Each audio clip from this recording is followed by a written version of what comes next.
Assalamualaikum warahmatullahi wabarakatuh. Perkenalkan, nama aku Aisyah Destur dengan NIM 0603523005.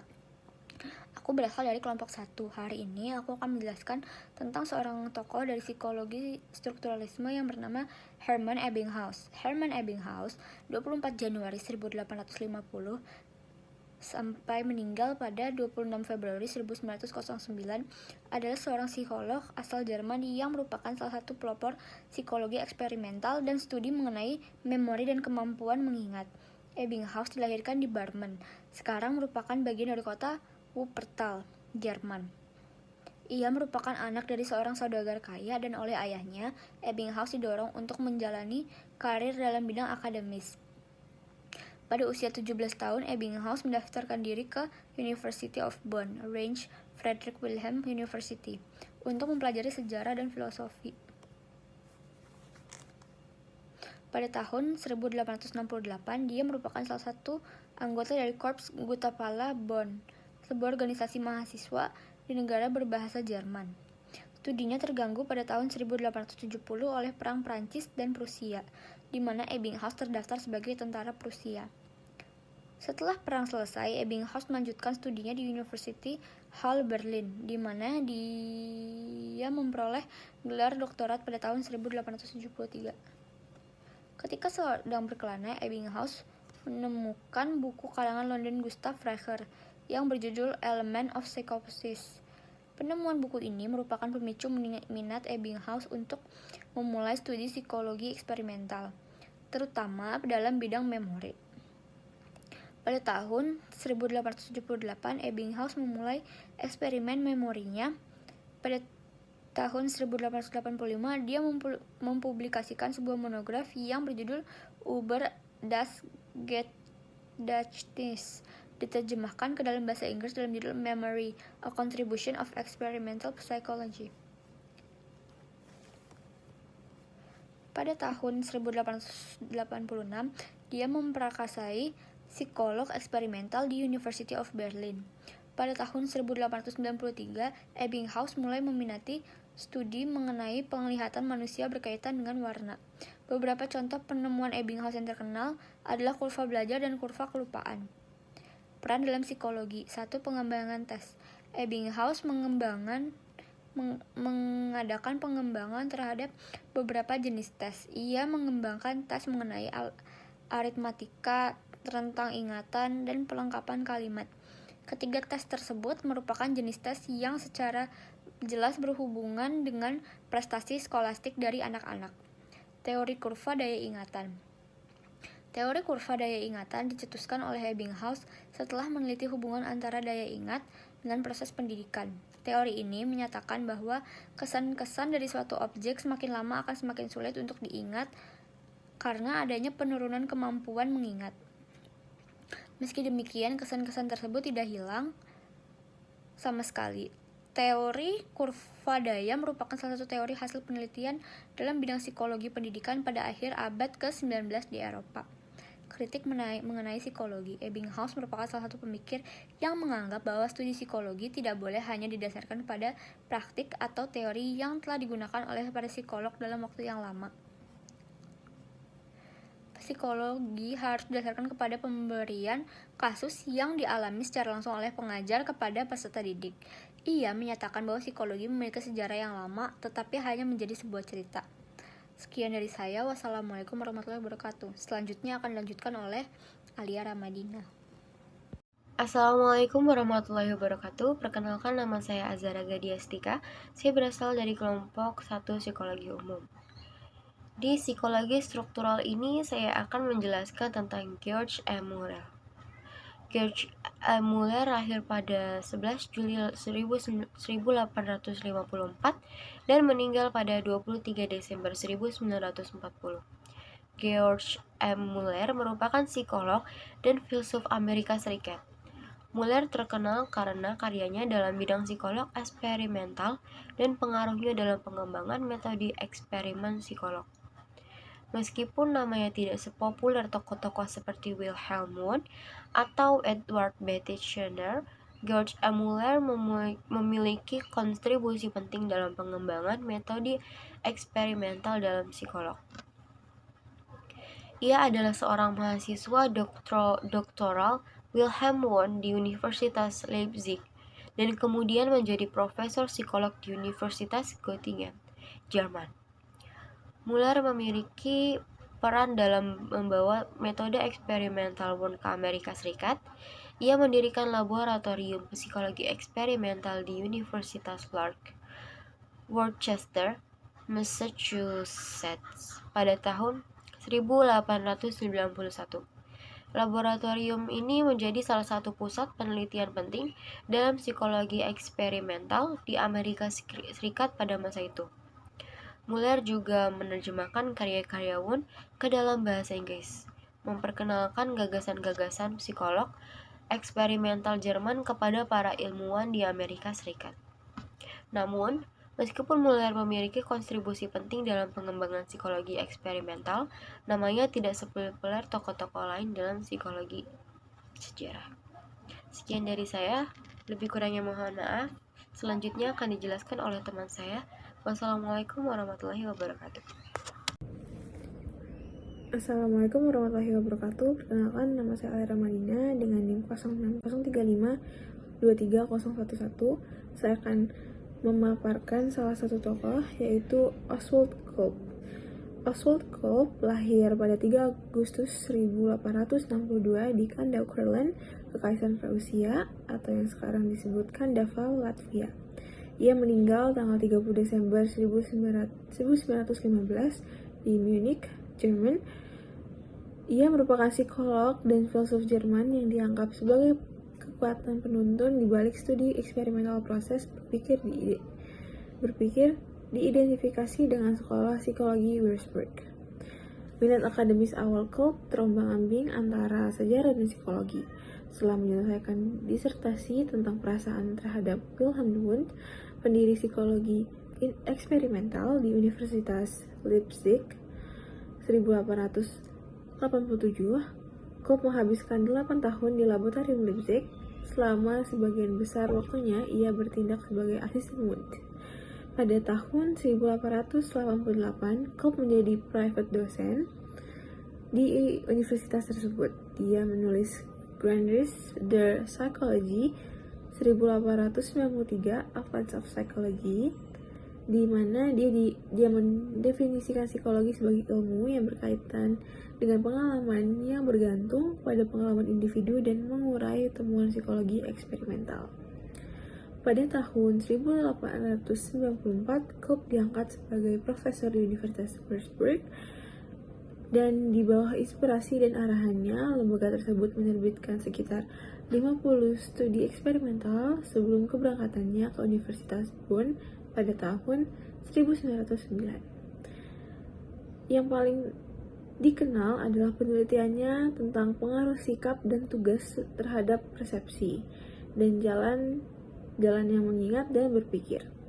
Pada tahun 1913, Kolb mengambil jabatan di Universitas Munich. Dan saat kematiannya, dia sedang menulis pengobatan sistematis psikologi eksperimental lainnya, Die Erleuchtung, 3 jilid 1912 sampai 23. Realisasi yang dianggap sebagai kontribusi berharga bagi teori pengetahuan adalah karya terakhir yang diterbitkan. Kurang lebihnya mohon maaf jika ada salah kata. Wassalamualaikum warahmatullahi wabarakatuh. Assalamualaikum warahmatullahi wabarakatuh. Perkenalkan, nama saya Aja Rizkia Putri. Di sini saya akan menjelaskan tentang filsafat strukturalisme, tokoh Franz Brentano. Franz Clemens Chris Hermann Joseph Brentano lahir pada 16 Januari 1838 sampai 17 Maret 1917. Adalah seorang filsuf dan psikologi Jerman. Psikologi dari sudut pandang empiris tahun 1874 yang dianggap sebagai karya besarnya, dianggap telah memperkenalkan kembali konsep intensionalis skolastik abad pertengahan ke dalam filsafat kontemporer. Teori pikiran Brentano. Kesadaran waktu. Menurut tesis Brentano tentang kesatuan kesadaran, kita hanya dapat mengalami satu fenomena mental dalam satu waktu. Namun di samping kesatuan sinkronis ini, ada juga kesatuan kesadaran dikronis fenomena mental saya saat ini dan fenomena mental yang saya alami beberapa saat atau beberapa menit yang lalu juga membentuk satu kesatuan. Hal ini menjadi sangat jelas ketika ia mempertimbangkan kasus-kasus di mana kita dengan segala diarahkan kepada objek-objek yang bersifat sementara seperti melodi, film, atau gol-gol dalam pertandingan sepak bola. Brentano menganggap waktu sebagai sebuah kontinum yang hanya satu titiknya, yaitu momen saat ini yang nyata. Sebagai konsekuensinya, fenomena mental tidak mempunyai perluasan temporer seperti titik matematika pada sebuah garis. Pertanyaan-pertanyaan sekarang adalah bagaimana fenomena mental yang tidak mempunyai perluasan temporer dapat diarahkan pada objek-objek yang diperpanjang dalam waktu. Bisakah kita diarahkan pada melodi atau hanya pada bagian temporal yang sangat kecil saja? Brentano memecahkan masalah ini dengan berpendapat bahwa objek suatu presentasi tidak langsung hilang dari kesadaran pada saat presentasi selesai, melainkan tetap tersimpan dalam kesadaran untuk sementara waktu.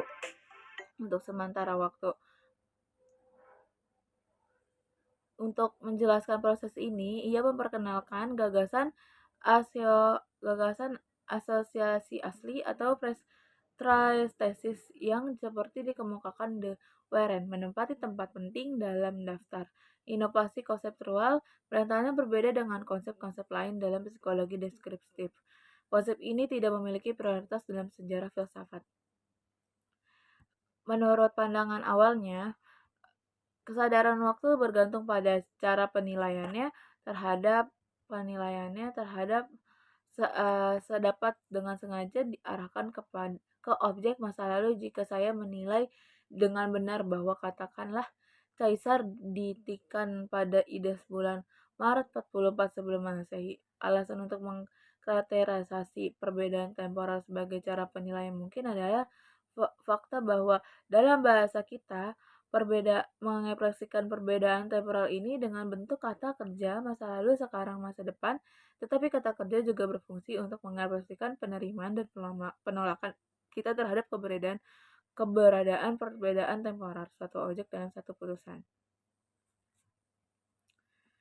Pada tahap kedua yang diadakan dari awal tahun 1870-an hingga awal tahun 1890-an, Brentano memperkenalkan gagasan asosialisasi asli. Suatu fenomena mental tidak hilang dari kesadaran dari satu momen ke momen lainnya, melainkan bertahan dalam jangka waktu singkat. Ketika saya mendengar melodi A, B, C, D, misalnya pertama kali mendengar A, ketika pada saat kedua saya mendengar B, A masih tetap ada dalam kesadaran saya, tetapi dimodifikasikan sebagai masa lalu. Ketika beberapa saat kemudian saya mendengar C, baik B maupun A tetap dipertahankan dalam asosiasi, artinya sekarang B juga diberikan sebagai masa lalu, sedangkan A didorong kembali lebih jauh ke masa lalu. Seolah-olah dan lain-lain. Dengan cara ini, Brentano juga dapat menjelaskan bagaimana melodi dapat menjadi objek yang disengaja dari sebuah fenomena mental dalam setiap momen. Nada saat ini dan nada-nada terkini diberikan, namun nada-nada terkini tidak diberikan dengan cara yang sama.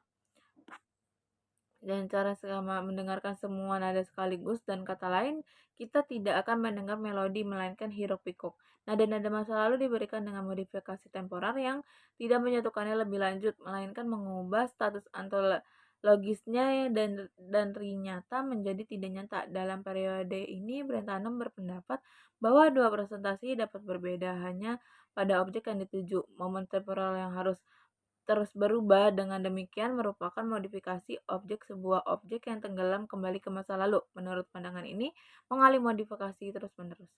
Refleksi Brentano mengenai kesadaran waktu menggambarkan dengan baik cara dia berfilsafat dan juga cara pandangannya memengaruhi orang lain, seperti yang dicatat oleh Oxcruz Crocus dalam resolusinya Licrostus 1939. Brentano dengan jelas terlibat dengan masalah waktu dan asal mula kesadaran waktu sepanjang hidupnya. Dia mempresentasikan beberapa waktu dan asal mula kesadaran waktu sepanjang hidupnya. Dia mempresentasikan beberapa kali kepada siswa di kelas dan mendiskusikannya melalui surat dengan rekan-rekannya pada waktu yang berbeda. Namun dia tidak memaparkan pandangan secara sistematis dalam publikasi. Hasilnya pandangan Bertano terhadap topik tersebut sangat dinamis karena ia tidak segan-segan merevisinya ketika ia menemui masalah atau ketika ada perubahan pada bagian lain dari keseluruhan teorinya yang mengharuskannya. Karena tidak pernah menerbitkan pernyataan sistematis mengenai pandangan mengenai kesadaran waktu, para sarjana yang tertarik dapat mempelajari hanya dari pemaparan murid-murid Brentano seperti Carl Stam, Anton Prati, dan khususnya Edmund Husserl, yang bagaimanapun menggunakan mengatasi kesulitan yang melekat pada versi teori Brentano yang mereka kenal. Oleh karena itu, pandangan Brentano sendiri sangat berpengaruh, namun beresiko dikalahkan. Lebih kurangnya mohon maaf. Wassalamualaikum warahmatullahi wabarakatuh. Assalamualaikum warahmatullahi wabarakatuh. Saya Garinina Kalila Amani dengan NIM 0603523034. Di sini saya akan menjelaskan tentang satu tokoh yang bernama E.B. Titchener. Bersama dengan mentornya, Wilhelm Wundt yang terkenal, Edward Titchener adalah pendiri psikologi strukturalis. Arus psikologis yang bersifat teoretis dan metodologis yang berfokus pada analisis proses mental melalui introspeksi dan yang muncul selama tahun-tahun pertama abad ke-20. Meskipun aliran pemikiran ini dikalahkan oleh fungsionalisme William James yang memberi jalan kepada behaviorisme dan oleh orientasi psikologi lainnya yang menentang proposal Wundt dan Titchener, seperti Chairman Gestalt. Ia memiliki pengaruh kunci pada perkembangan psikologi ilmiah, bahkan jika ini terjadi sebagian besar oleh reaksi. Biografi Edward Titchener. Ketika ia mulai belajar di universitas, Edward Bradford Titchener dari Inggris 1867 sampai 1927 berfokus pada sastra klasik. Namun demikian, ia menjadi semakin tertarik pada biologi. Secara khusus, ia menarik perhatian pada buku Prinsip-prinsip Psikologi Fisiologis oleh Wilhelm Wundt, yang mendirikan laboratorium psikologis pertama dan dianggap sebagai bapak psikologi ilmiah. Setelah menerjemahkan karya psikologis Jerman ke dalam bahasa Inggris, Titchener pindah ke Leipzig untuk belajar dengan idolanya, itu tahun 1890. Bimbingan oleh Wundt, Titchener menerbitkan tesis doktoralnya di mana ia menganalisis visi binokular atau stereoskopik, fenomena di mana gambar yang diambil oleh dua mata diproses bersama. Pada tahun 1892, Titchener kembali ke Inggris selama beberapa bulan. Dia kemudian pindah ke Ithaca, sebuah kota di negara bagian New York, untuk bekerja sebagai profesor psikologi dan filsafat di Universitas Cornell. Di sana, ia mendirikan laboratorium psikologi sendiri, selain menyebarkan dan mengembangkan ide-ide Wundt untuk memberi jalan bagi psikologi strukturalis. Titchener tidak haus mengabdikan dirinya untuk mengajar, meskipun ini adalah pekerjaan utamanya. Ia juga menerbitkan beberapa buku yang berfokus pada teori dan metodologi psikologis, di antara yang menonjol psikologi eksperimental tahun 1901 sampai 1905 dan merupakan editor jurnal ilmiah sama pentingnya dengan American Journal of Psychology. Psikologi strukturalis. Sekolah strukturalis memainkan peran penting dalam psikologi awal abad ke-20. Titchener, Wundt, dan para ahli teori lainnya dari orientasi ini memiliki tujuan menganalisis pikiran dan unsur-unsur dasar yang membentuknya dan bagaimana mereka bersatu membentuk proses yang kompleks. Untuk ini, mereka mengandalkan terutama pada metode introspeksi.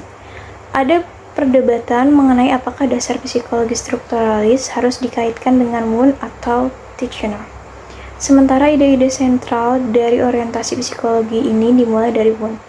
Titchener lah yang mensistematiskan, memperluas, dan mempopulerkan usulnya di Amerika Serikat, yang pada saat itu menjadi inti psikologi dunia. Psikologi strukturalis mengusulkan bahwa kita dapat memahami struktur proses mental melalui definisi dan kategorisasi unsur-unsur yang membentuk jiwa, khususnya isi mental dan proses yang dengan hal ini terjadi. Titchener menegaskan bahwa kesadaran atau pikiran dibentuk oleh 3 jenis fenomena, yaitu sensasi, kasih sayang, dan gambar. Ketika bergabung dengan beberapa kelas yang sama, proses kompleks muncul. Sensasi akan menjadi elemen yang membentuk persepsi, sedangkan afeksi akan memunculkan emosi dan ide untuk pikiran. Metode introspektif. Psikologi strukturalis Titchener didasarkan pada penggunaan metode introspektif. Yang digunakan subjek yang terlatih, ia menjalankan peran pengamat dan deskriptor dari proses psikologi sendiri. Untuk memprovokasi mereka, berbagai jenis rangsangan digunakan, yang bervariasi tergantung pada tugas yang akan dilakukan dan jenis konten mental yang dipelajari. Metode introspektif telah digunakan oleh Wundt, namun Titchener menerapkannya dengan cara yang jauh lebih ketat. Secara khusus, penulis ini menolak studi tentang proses bawah sadar yang mencakup konstruksi seperti naluri. Dengan demikian, teknik studinya berfokus pada deskripsi pengalaman psikologi sadar. Menurut Titchener adalah mungkin untuk mendapatkan informasi yang dapat dipercaya tentang sifat pikiran melalui introspeksi dan pengetahuan diri. Bahkan, untuk penulis ini satu-satunya metode yang memungkinkan untuk menganalisis proses mental secara andal.